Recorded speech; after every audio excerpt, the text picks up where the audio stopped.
Guys, good morning mga kababayan. Malitang mga tulay tayo mga kababayan sa mga inspection ni Secretary Vince Dizon mga kababayan. So pakinggan natin itong kung naalala nyo mga kababayan yung tulay sa Benguet sa may Isabela sa Kabagan ay nasira po.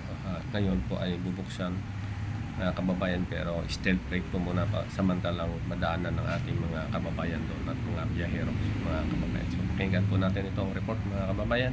Bridge connector na pansamantalang kapalit ng bumagsak na Kabagan Santa Maria Bridge binuksan na ngayong araw. Silipin yan sa sentro ng balita ni April Rancho ng Radyo Pilipinas Tugigaraw. Hindi na mahihirapan pa ang mga residente sa mga bayan ng Santa Maria at Kabagan dito sa lalawigan ng Isabela dahil bukas na ngayon ang Kabagan Santa Maria Bridge.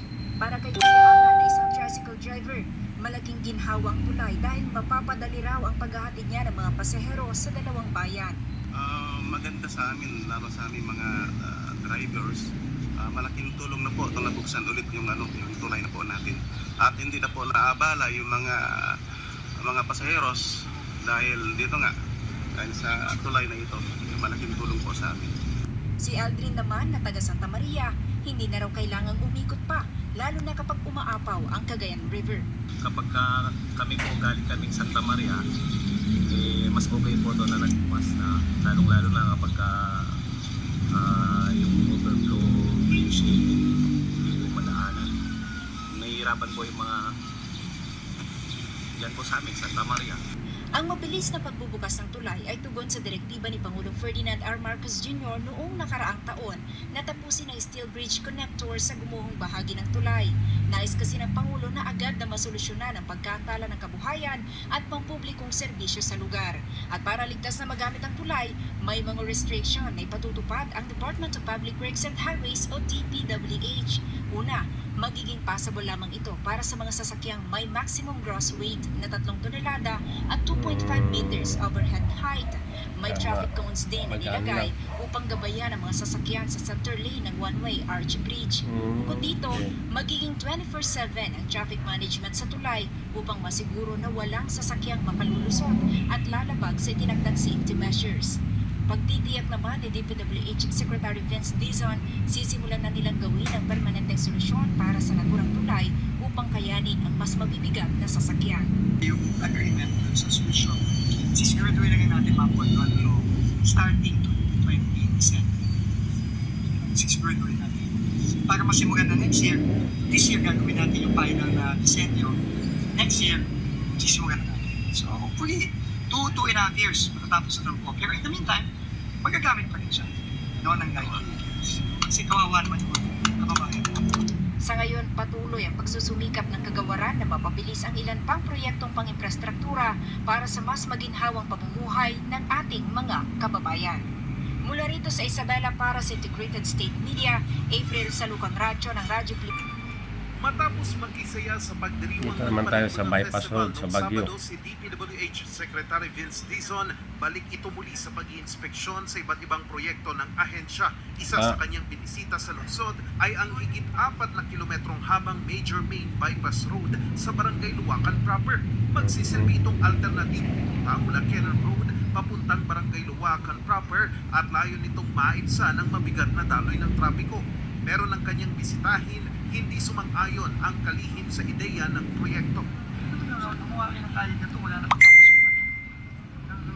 Best na makabot ito, makakasama. Kasi magta-traffic na ito. Hindi naman, ito pa lang.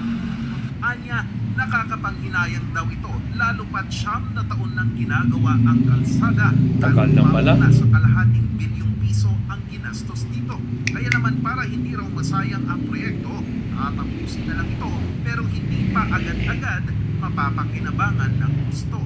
Paano ka naman papasok doon kung one way kaya tapos yung kali mo ay tuloy? O dinagkan na rin ang traffic. Ang problema, nakita niyo naman yung mga bahay doon, di ba paano pa tayo magwa-widening doon? So nag-commit naman si Mayor na tutulungan niya si DE na makahanap ng solusyon. Nangako ang kalihim ng 89 million pesos para tapusin ang natitirang 240 meters na kalsada. Pero posibleng madagdagan pa ng 30 milyong piso para sa isasagawang road widening kung saan posibleng ilang bahay ang maapektuhan dito. Ininspeksyon din ng kalihim ang nasirang slope protection at kalsada sa rock shed ng Cannon Road. Nauna na itong binisita ng Pangulo noong Agosto ng nakarang taon at kwinestyon kung nakatulong nga ba ang proyekto laban sa pagbuho ng lupa. Ano, Sa Magalong? pagbisita ng kalihim, target gawing two-way Tagal na pala yan, ang kalsada. Magalong. Kailangan ng trabaho dito magsisimula sa ilalim, paakyat. Kasi kailangan muna siguraduhin natin na yung foundation natin. yung Yan, Magalong, magsusulat sa kitang-kita. Ba, Magalong. So, sa ilalim sila magsisimula pa. Ganyan ka eh. Magsa-start na ngayon. Tumihimik. Kinumit na nila sa akin, magsisimula na. Maliban dyan, pupundohan na rin ng DPWH ang 100 metrong extension ng rockshed. Plano itong simulan ngayong taon at nagkakahalaga ito ng 270 million pesos base na rin sa isinumiteng plano ng DPWH Cordillera noong nakarang taon sa DPWH Central Office. Substandard, walang kakintang gawa, 9 years na. Dami talagang kalakuhan nito. Duterte administration nito. Dapat sana magawa nun hanggang dun sa may recent lang ang nag-slide. Ipinag-utos na rin ng kalihim na tapusin ang lahat ng pagsasaayos sa Cannon Road bago magsimula ang Holy Week sa Abril sa inaasahang dagsa ng mga magbabakasyon sa Baguio City. Charles Limon, RNG News. Works and highways na tatapusin at gagawing mas matibay sa anumang panahon ang Cannon Road at iba pang mga kalsada at tulay sa Cordillera Region. Ito ay para matiyak ang mas maayos at ligtas na biyahe ng ating mga kababayan. Si Christine Bornolia sa Baway sa sentro ng balita. Nagsagawa ng inspeksyon si DPWH Secretary Vince Dizon kasama si Baguio City Mayor Benjamin Magalong sa ilang proyekto ng ahensya sa Baguio Magalong, City. dapat Isa sa mga mahiya ka. ininspeksyon ng rock shed sa barangay Ikaw Camp ang 4 Sitio Camsig sa tungkol Ken sa Road, flood Babenguet. control. Matatanda ang proyektong Lugar ito ay mo. personal ding ininspeksyon ni President Ferdinand R. Marcos Jr. noong nakaraang taon.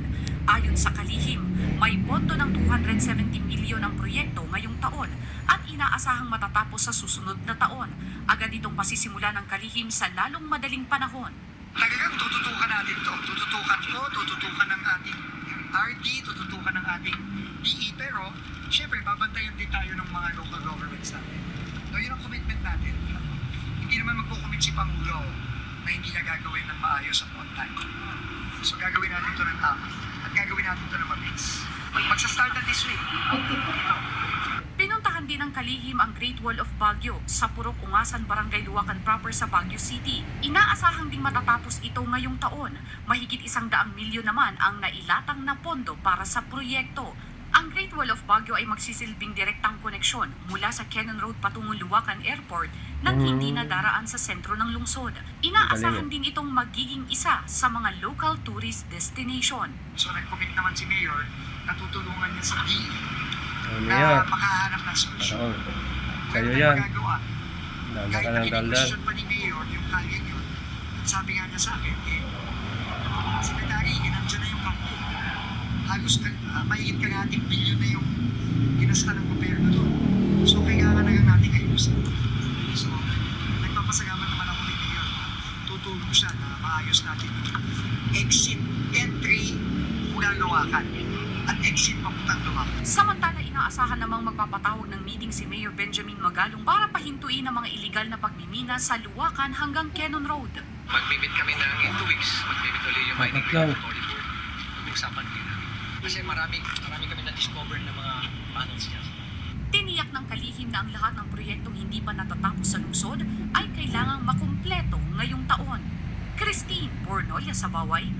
So ayun mga kababayan, narinig nyo, may mga proyekto sa Baguio ay tuloy-tuloy na gagawin ng ating mahal na Pangulo sa gabay ni Secretary Vince Dizon, mga kababayan. Ang ating mahal na Pangulo ay tuloy-tuloy nagtatrabaho para sa ikakaunlad ng bayan natin, mga kababayan. Kaya kahit kung kayo mga kababayan, please like and share ang ating maliitang video para maraming mapapanood ng ating mga kababayan sa iba-ibang panig ng bansa, mga kababayan. So ingat-ingat po tayo lahat.